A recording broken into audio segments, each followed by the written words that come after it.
Patuloy na pinaigting ng Department of Social Welfare and Development o DSWD ang mga programang ayuda at pangkabuhayan para matulungan ang mga komunidad na mabilis na makabangon mula sa epekto ng kalamidad. Yan ang ulat ni Floyd Brenz.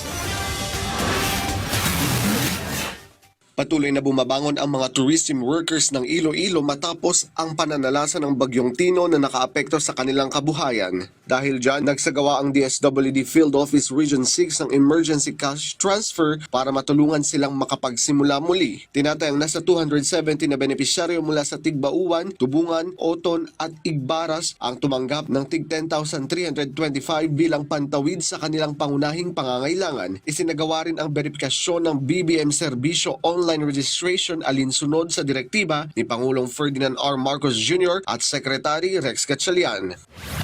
Patuloy naman ang DSWD Field Office 5 sa Bicol Region sa pagtulong sa mga pamilyang naapektuhan ng shear line sa Catanduanes. Namahagi ito ng nasa mahigit 2,000 kahon ng family food packs sa mga residente ng Vigan at Panganiban. Bawat kahon ay may lamang bigas, delatang pagkain at powdered drinks na sapat sa isang pamilyang may 4 hanggang 5 miyembro sa loob ng 2 hanggang 3 araw. Ipinagpatuloy ng ahensya ang mabilis at epesyenteng pagtugon alinsunod sa direktiba ni Pangulong Ferdinand R. Marcos Jr. na suportahan ang mga biktima ng kalamidad.